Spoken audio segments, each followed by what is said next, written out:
because I'm already. Yeah, I was gonna say, dude. I got you. Do that amazing thing again. Pretty Tell good. me how amazing we are. But you guys are pretty amazing. Yeah, do it when we're recording. Are we recorded that? Yeah, so these guys are amazing now that we're recording. Thank but you. I'm not going to repeat all of that. But I do want to introduce these guys at a high level and then have each one of them introduce themselves, talk a little bit about their organizations, their roles within those organizations. And then we'll dive into some questions, some dialogue, and probably some very candid banter. But first off, Pete Mastin. Pete works with InfernoAR, division of NextechAR. We refer to him as the master of streaming video, and he will be our streaming expert for today's discussion.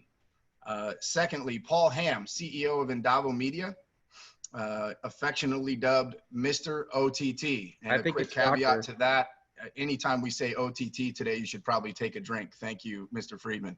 We're going to try to make this fun and irresponsible on the cocktail side of things. Last but certainly not least, my creative motion for the entire year, I nicknamed Rob the godfather of IP intelligence. Rob is the executive vice president and founder of Digital Element based in Norcross. So just really quickly, maybe Rob, maybe you can kick us off and provide a quick intro to yourself. Yeah, sure. As Justin mentioned, I'm amazing. I can't top that, dude. That was just awesome. Yeah. Yeah. Woo. I started Digital Envoy, Digital Element 21 years ago around the concept of IP intelligence, and we're still going strong and actually more relevant than ever. So happy to discuss IP intelligence and drink, and talk baseball, whatever y'all want to talk about. I'm here for you. Paul, why don't you go ahead? Well, hold on, let me get in the spotlight. There we are. Oh, Hey, I think most of you know me. Paul Hamm, run a company called Endavo Media. We've been around streaming and building OTT platforms since 2008. We like to consider ourselves the best platform out there for aggregating, distributing, and monetizing digital content over the top. There's my little pitch. So we've had some high-profile projects over the years, but we mostly cater to emerging communities, emerging networks, and emerging creators. So we definitely represent sort of the startup and entrepreneurial and emerging side of the business, and helping people to find ways to take advantage of this OTT ecosystem. Literally going ham. That's awesome. And I said OTT twice, I think, so 2 shots. I think he did. He did. Thanks for that, Paul. Pete? So I'm Pete Mastin. I'm the COO of InfernoAR, which is a division, as Justin said, of NextechAR. We focus on primarily the enterprise side of video distribution. So we have customers, Fortune 100 customers, that use our platform to distribute video learning, video training, video communications across many continents. And I've personally been in the video business since the .com era, when it was about the earliest you could possibly be in it, and have been in Atlanta my whole time doing that. So fantastic. So now you guys have a good understanding, at least at a high level, how awesome these guys are. I would like to pay some respect to our libations during this effort, since we're so frequently drinking them. And I'll start. I'm drinking bourbon. It's called Pipe Dream. It's branded out of Redwood Empire Distillery in Sonoma County, California. They do a quick dedication to John Muir on the bottle. Paul, just because you're next to me on the screen, why don't you go next? Yes, good Old Forester bourbon. That's good stuff. On ice. Giddy up. Pete? Old Overholt, bonded. It's not anything good about it except it's cheap. I like it. I like it. Rob? I'm drinking Angel's Envy. Oh, that's a good one. That's bourbon a good or one. rye? Very nice. Perfect. Well, just a reminder to those listening, if anybody mentions OTT or you stare at Paul's t-shirt too long, make sure you take a drink. So, again, I want to just secondarily thank everybody for participating, especially Rob, Pete, and Paul for their time. want to jump right into a question. I think we'll direct it right towards Paul. Paul, your company caters to the emerging side of OTT. What are some of the more innovative trends you see with video and OTT delivery? Well, one thing's for sure is there's no cookie cutter way to launch an OTT platform or service. Like I said earlier, we deal with a lot of emerging, the whole spectrum of creators and communities and networks trying to figure this thing out and find the best way to engage with our audiences and all that stuff. So that definitely is no cookie cutter. So as a result, we are continuously developing our platform and evolving. So we, as a platform, we support all the monetization models that you can kind of think of, and combinations of those: SVOD, AVOD, TVOD, if you want to have acronym fatigue, sponsorship, donations, all that stuff. And then, really what we're seeing right now, it's actually, everything is exaggerated because of the pandemic. Events, festivals, creators are all, out of work effectively with everything shut down, and big venues and festivals have been canceled. So we've had, a significant increase in interest from those that, trying to go virtual. So it's really interesting to see the marketplace evolve, and it's actually been, so we've actually been a benefactor for all of this. It's kind of the silver lining behind the pandemic, is that we're seeing an increase, in demand for doing live virtual events and stuff like that. So, and I think that it's kind of illuminated the fact that OTT is not only here to stay, but it represents a critical piece of, the distribution and monetization model for a lot of these types of creators and events. And so, we'll continue to do that. And I think that's where, things like IP intelligence and IP targeting and a lot of the things, as this stuff evolves, it's going to become even more and more important. So we're all very happy with where the industry is going at this point. Fantastic. Out of curiosity, Paul, where does security play in this growth, right? With the pandemic, so many companies, as you alluded to, are going the virtual route, right? Yeah. Where does security come into play? I mean, for us, we try to focus more on the sort of entertainment and media side of things. So I don't know, some of you guys know that we are being acquired by Aru Brothers Studios, for instance, here in Atlanta. Still working on that transaction, but the idea behind that is it's going to effectively get us into Hollywood. So from a security standpoint, I think once you start dealing in high value content, then and with complex rights, whether the geo rights or it needs more advanced digital rights management for protection, et cetera. That's where security is going to come into play, for sure.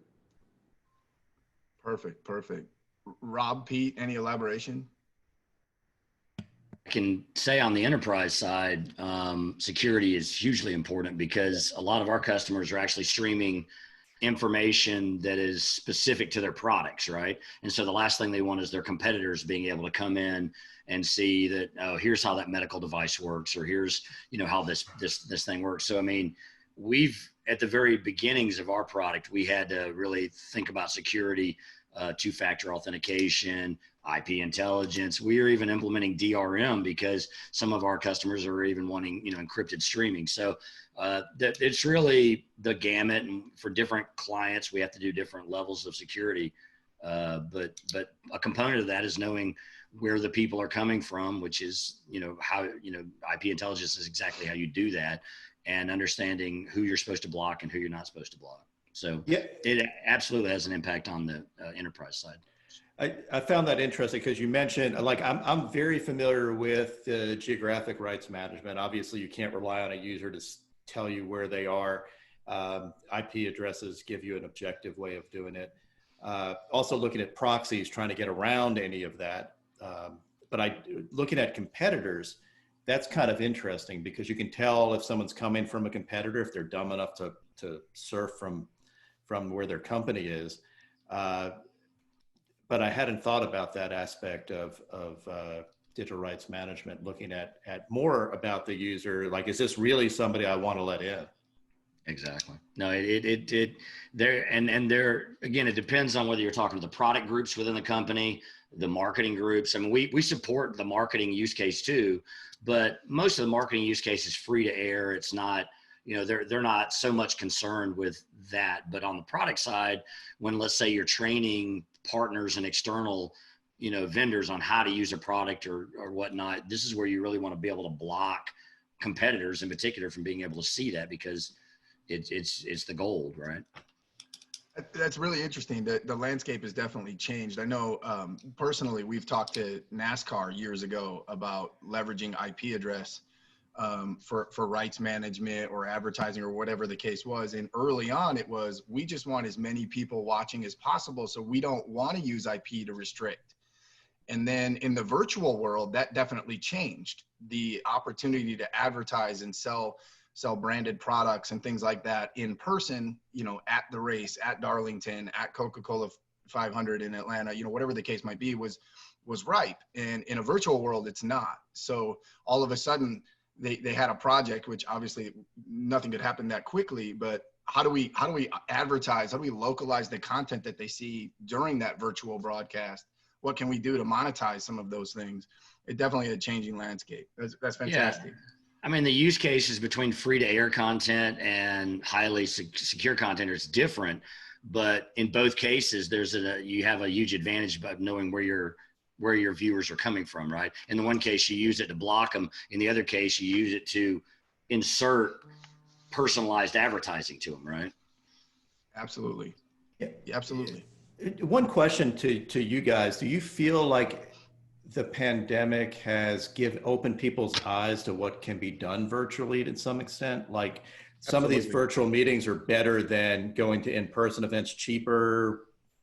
I mean, what have the reactions been? I think absolutely. Taking your point with and of course Zoom, if you're following that stock, it's going to the moon. Just based on what's happened over the pandemic, the amount of users that have come on board. But I think companies are realizing that they can be equally, if in some cases even more productive, by not necessarily having the full-time office environment. And so I think that could be a hit to the commercial real estate market, but overall, but I think that that the idea of flexible work and all that stuff, I think, is going to gain even more traction than it's already gained. But from an entertainment side, it's really opened the eyes because movie theaters are closed, festivals are closed. I mean, everything, and people have continued to walk away from traditional television. So the OTT market, I think, has sort of captured a lot of that in terms of like a fishing net, because of the innovation that can occur there, the flexible ways to monetize, to engage audiences, to localize, which is a big part of what you guys do over at Digital Element in terms of localizing content, localizing advertising and monetization. Those things are just huge. And I think without a doubt, it's opening up a lot of people's eyes that we've been trying to, capture and be in front of for, the last couple of years. And they're like, oh yeah, we know we got to do this OTT thing. It's going to happen. It's going to happen. Well, all of a sudden it went from it's nice to have to I have to have it. And that's been, great for us.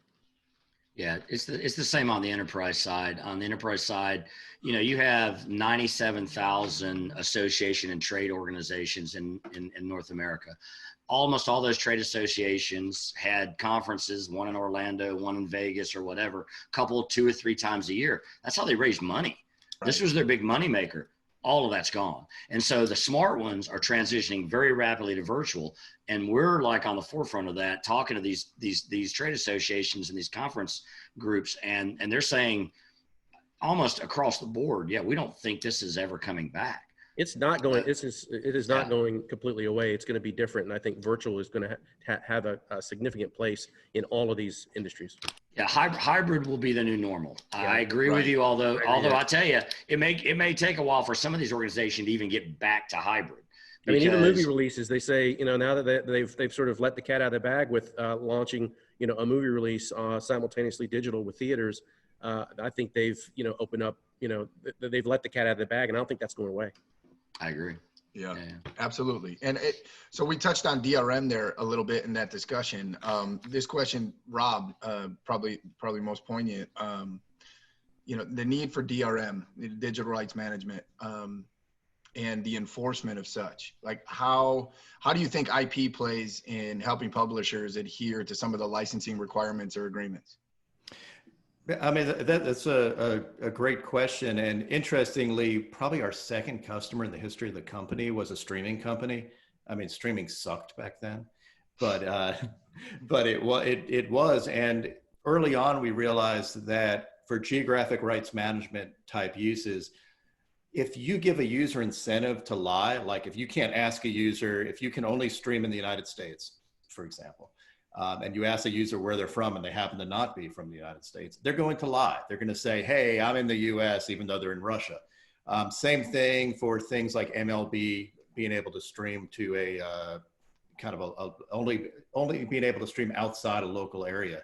If you're a Braves fan, you're going to say, hey, I'm not in Atlanta, so you can get the stream if they asked you. So having an objective way of determining where a user is versus relying on the user has always been important, but it's become more and more important as streaming becomes the norm. So that on top of the ad uses of the technology is extremely important. That, and also determining if somebody's trying to get around it by using a proxy, for example, which is pretty common. We can determine if we can't pierce a proxy because number one, it wouldn't be right. Number two, we really can't. But we can tell you the user is behind a proxy, and then you may want to ask the user more questions, like before you let them in, almost like a peephole. You don't just open your door for anybody to come to your door. You ask a few more questions. You make sure that there's someone you want to allow in. I like those glasses. Dude. The glasses are fantastic. Did I notice it out of the corner? I'm trying to look into the camera and then I'm seeing his glasses come on. I thought they were virtual. I thought they were like, he did like some kind of snap. No, that's sweet. I was trying to stay focused on the answer and that distracted me. I'm not even going to try to hide it. Yeah, dude. I need something. I need to spice it up. No, that's great. And because Rob took the third question here, I can't help but I'm the guy with the baseball background, but I feel like we have to talk about it. You mentioned DRM in baseball, and we do some fun work with Major League Baseball in that capacity on the streaming side and the security side, and obviously that's exciting. Rob does. Oh, you're a horrible person.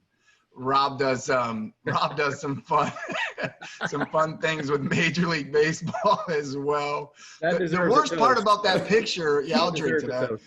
The worst part about that picture is that's the nicest one he could post. If he posts another one, I'll never do another one of these again. That's awesome. That's a good point. No, but to Major League Baseball, we titled this appropriately as, beer, drinking, baseball, business of streaming. Where are we with baseball, Rob? You're pretty close to baseball these days, and maybe you're even on Manfred speed dial at this point. Are we going to play baseball? Yeah, probably. We're going to play it. I mean, they're trying to iron out the rest of those details. I think last night there's big hope to getting that all ironed out, and that was the rumor. Is like they decided on 60 games. They're ready to go. I think it was a little premature, but it'll happen. I mean, are they going to have fans, Rob? There was an nasty article in the. Are they going to have fans, or are they going to just go? They're not. Yeah, they're not going to have fans. Empty stadiums. Wow. There was a nasty article in the Wall Street Journal today about baseball. The title was basically "Baseball's not coming back, but who cares?" Just talking about the ambivalence. It was pretty nasty. I was quoted in an article on the Ringer today, in the Ringer, with basically just telling them that they're going to ruin a whole generation of fans if they keep down this path. That was trashing the minor leagues. Yeah, I mean you have college baseball, which number one, the season's canceled. Number two, the scholarship levels are rotten. Yeah, they are. Yeah, so then you ruin the minor leagues too, and then now you're souring it where the players are kind of ready to play now, but the owners are playing games. So hopefully we get this thing done. I mean, they have to. Yeah, they have to. I would agree. I think we all need it. We're here in Washington. We're still battling whether Little League should begin late or not. And ironically, I'll be on another one of these at 7:00 tonight after dinner to decide the fate of our local league. So we're all fingers crossed that baseball comes back. I'm part of that. Well, with all due respect to you gentlemen, the younger generation that we don't want to lose. What do you mean? What? I know I talked about how awesome you were. Did you say you were part of the younger generation? Like we're not part of that generation? Like what the hell was that? That's what I heard. That's known as a missing premise. He stated something with a missing premise. Yeah. I'm going back to that background. I picked the background so you guys would know a baseball player today, just so you go back to your childhood. That's fair. No, more seriously, and I want to get Pete involved. Pete, you're part of Enterprise. You mentioned it a couple of different times. what are some of the top issues and concerns for enterprise, and how does IP data potentially help your customers? Well, it's what we said before. I mean, I think the security is the easiest use case. The IP, the enterprise streaming doesn't particularly care about ad insertion and those kind of free to air considerations, but they do really care about security. And they care about, being able to nail it all the way down to only people from this company or only people from this segment of this region of the world. So all of those are really serious concerns for an enterprise that's streaming and using products like ours to create, either it's, they're creating training or knowledge, or even just communicating new releases of products. So I'd say that, the security is the premier use case for it. Perfect. But Paul, any comments about IP data in your environment? And I just selfishly want you to say OTT a couple more times. So IP plus OTT equals something, equals take a shot. iPod. I think it's iPod, actually. Oh, that's a good point. Yeah. No, I mean, I see it, I'm looking at some of the use cases and some of the things that we're looking at doing in the near term. Like, for instance, we haven't announced it yet, so you heard it here first. We're going to be the streaming platform for the Democratic National Convention, which is a really cool deal for us. We're announcing it next week. Congratulations. Than't you. Better figure out how to keep those Chinese hackers out, man. Right. I don't think they care about the convention, but Don't tell anybody. if we could really get into it with the with the Democratic Party, or the political parties and campaigns and all that, you could really see where IP targeting and location based content and driving messages to particular regions, driving content to particular areas, and understanding the engagement that's happening geographically. That kind of data is going to be really important. And then same thing with like our Aru Brothers deal. As we start looking at higher value content, we're already talking about how do we integrate e-commerce, how do we really understand who the users are and where they are in order to target them with either e-commerce or content or advertising. So that's really the area that jazzes me on as far as using IP intelligence. It's more the marketing, monetization, and sales side of things, because I think that opens up. Of course, for high value content, security is a big thing, but really finding innovative ways to reach people and create revenue out of that engagement is huge, and IP intelligence I think could be a big part of that as we grow up. Does that help? Absolutely. Yeah, absolutely. Right on. Dude, I'll give you, I think I owe you a 20 or something. That was a good. Yeah. How about a shot? Yeah. All right. That's fine. Even better. Yeah. I don't know if it's better than getting a 20. He's drinking his own drink, so we need to buy him a drink. Hey, get him a drink. I think that should happen. We can do that. You can Venmo me while we're on the call. There we go. We had a customer that actually did a broadcast over our network where they had a bartender come on to these high net worth customers of theirs. They had sent bottles of rye whiskey out to all the customers, and the bartender showed them. It was a happy hour. It was a virtual happy hour. It was really fun. And they actually mixed the drink, and then everybody was mixing their drinks from the package they'd received with the bitters and everything. Dude, so I'm talking to Sonoma Valley right now. So one of our main funding partners was the co-founder of Check Free, which was founded by Pete Kite, who owns a Kivera, which is a vineyard in Sonoma. And so I'm already having discussions with them now about building a network, because these smaller vineyards that aren't on store shelves, they depend on either restaurants or club memberships, both of which have been shut down and largely affected. So the concept of doing virtual tastings where you basically send out the wine ahead of time, you register, everybody gets it, and then everybody gets on and listens to the to the expert and blah blah blah blah. Really, a lot of cool stuff that we can innovate on. Number one, I'm feeling kind of shamed a little bit because we didn't send y'all anything. It's like BYOB and stuff, because we're kind of pathetic. We're just happy to be here. See, honestly, I think my presence is worth it to. I didn't want to say that because your head barely fits in the screen as it is. Yeah, good point. Thank you. But I was thinking, like, to that type of thing also. I'll get my other hat. Yeah. I was like, so, whoa, what? Hat on there. Yeah, nice. I was going to say, do you have a BS hat? And certainly you do. He does. I got them all, man. I was like, Pete, that shirt is where we met back in the day. Sure. Like we were coaches in over at Medlock. Competed against each other. We peed against each other. Did you say? No, we competed. Oh, okay. I missed the first part. Sorry. Yeah, sword fights is a whole different webinar, guys. That's fantastic. Never cross streams, man. Well, in an effort to make Rob's head even bigger, are there other ways that you could talk about, Rob, where monetizing video content relates to the ad market, and how does IP play in that? Well, I mean, IP, so the two areas where when we started the company, the very first two customers we had were in the internet advertising space and a streaming space. So all advertising is local, and for streaming, localization is very important for contractual rights as well as monetization. So we have a long pedigree. We're talking 21 years. Before we even had a company office, we had customers that were doing that stuff.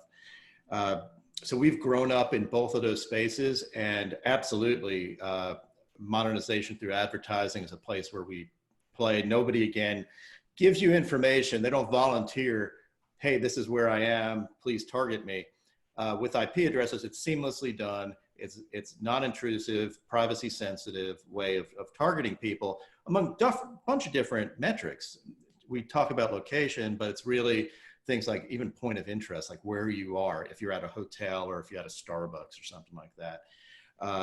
Your connection type, mobile carrier, whole bunch of little piece of information that you can put together to get a picture of who you're dealing with, and then target them with something that's interesting to them, because nobody likes being targeted with uninteresting stuff. I mean, they barely like being targeted with anything, but if you're going to give them something that's relevant to them and not something that's just one size fits all.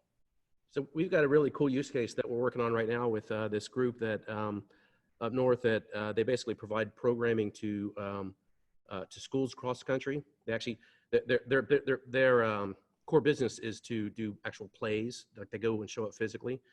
Obviously, all that is changing. So what they're looking at doing is virtualizing all that. They already have a studio up in Minneapolis, and they're talking about, delivering programming, but it has to be defined by school district. And the sponsors, it's all sponsor based. So all those sponsors are very, very local, the local energy company, the local utility company. And so all of that has to be directed, the content, the advertising, all of it has to be directed by location. It's not, and from a security standpoint, they only want people in certain school districts or even being on the actual school network in order for, in order to receive that programming.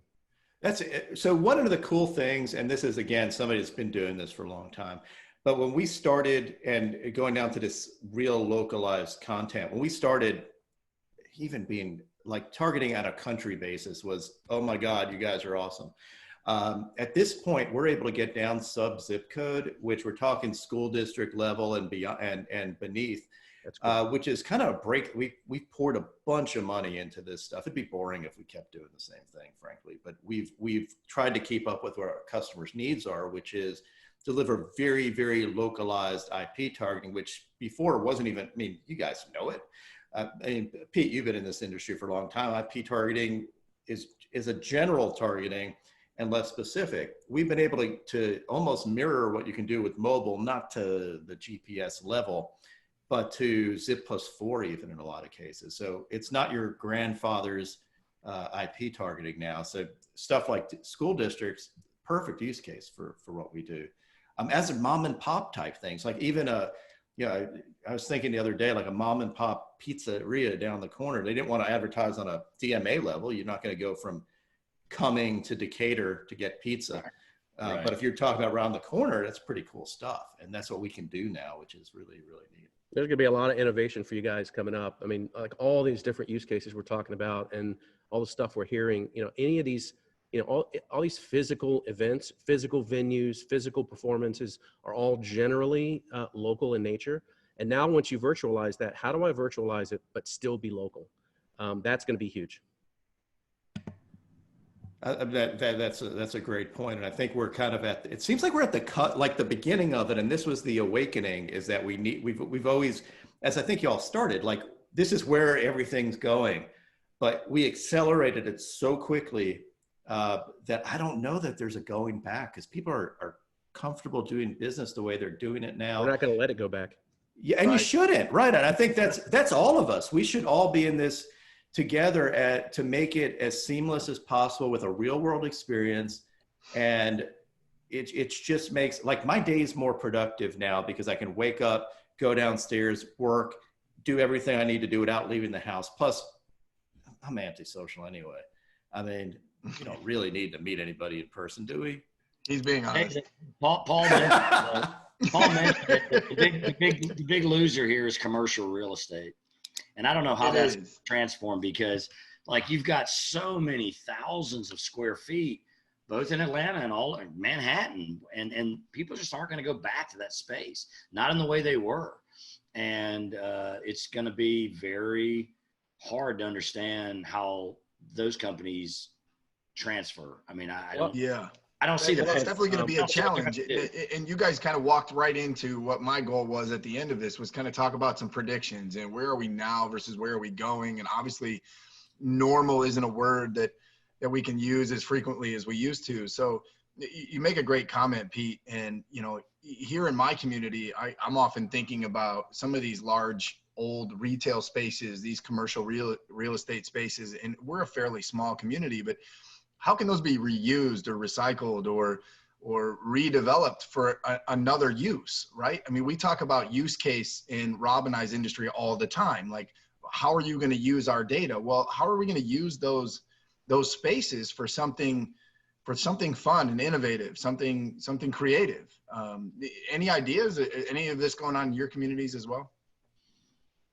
I mean, I think we're at the beginnings, right? I mean, a 100-story building or a 50-story building downtown, you think about that property, it's not like you can knock it down and build a baseball field. You know, it's a 50-story building. So you'd have to figure out, okay, you know, what's your rent roll going to look like in another 9 months? Right. Here in the Northwest, it's always about what can we do indoors during rainy season, right? And it's always been around baseball in my recent history is, where can we have a batting cage? Where can we get some infield work? Where can we do all these other things? And that there's been some of that transformation, but there's only going to be so much in a small community. Obviously, the challenges in a metropolitan area like Atlanta are going to be very different. But it still begs the question, right? There's going to need to be an answer to that at some point. There's going to be a Top Golf around every corner like McDonald's. Yeah. I mean, that's, so I was trying to think as you guys are talking, like, what do you have to be in person to do? Like, virtual isn't satisfactory. I mean, I think that's the answer to the question. Can you meet with a law firm virtually? Yeah. What do you need? Rob, I did a whole merger. Virtually. Like, my boss, I've never actually met him personally. We merged two companies virtually. Right. Everything, 100%. Yeah. So, I mean, what do you need to be in person for? Well, there's a couple things, but this is PG rated, right? Yeah. Why did I know you were going to go there? Like I just walked right into that, but I mean, that's fun.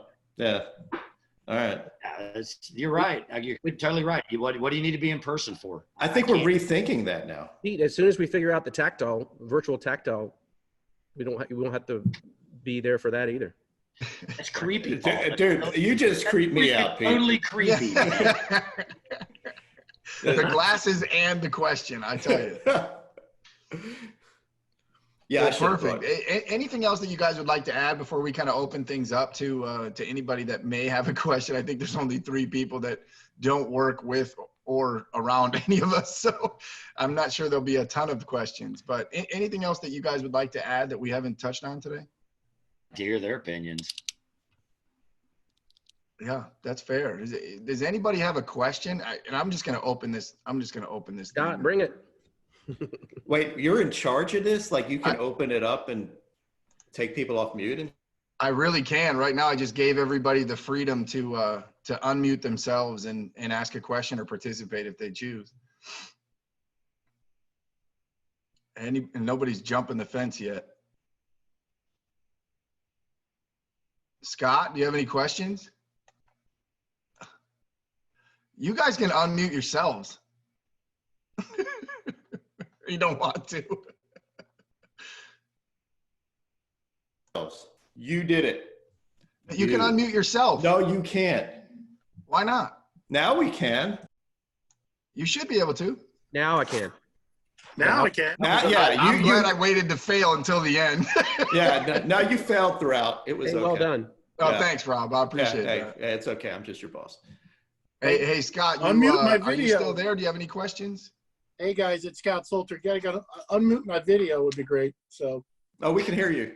Okay, cool. Click start Call video. Justin a dumbass. Hey Paul, it's Scott Salter. How are you, buddy? Hey, Scott. Awesome.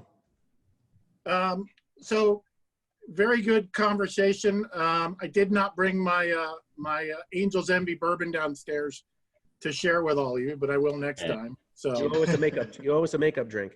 I owe you. How about a makeup bottle next time you and I get together? So, Right on. We need to get him one.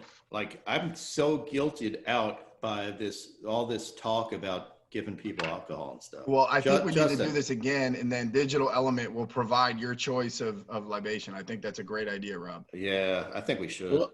Well, Paul, we need to take these two guys when they're in town to go get some of those.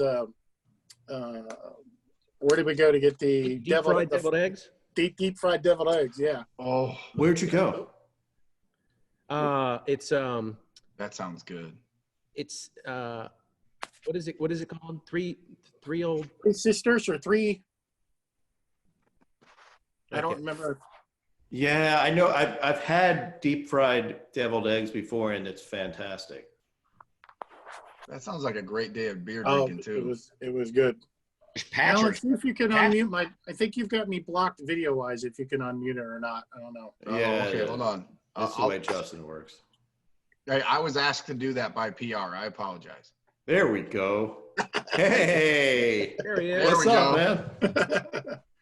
So good stuff. So it's interesting that with we're getting a Kevin Bacon effect here in the sense of this organization, because Paul and I have had conversations and are trying to work together, and now with you guys with the IP and the idea, I know you're talking to some of my coworkers over here at Equifax on the IP side of it. So it was great to see this meeting of the minds come together. So Great.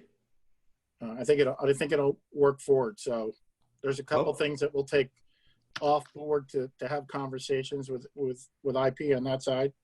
I know you have some asks in the sense of our wonderful security Provisioning. So Oh, I reviewed that. That sucks. yeah. No, that's okay. You can. Yeah, He kinda acknowledged did. that it sucks. He knows. Yeah, it was It's 72 brutal. pages long, and Yeah. it's not set up for. We're working on it. It's really set up for the financial industry and Right. understanding who we are and what we do and what we touch. It's better to be overcautious than it is to run into a problem otherwise. But we'll work it through and get it fixed out for you. That's perfect that way. So it'll be good for everybody.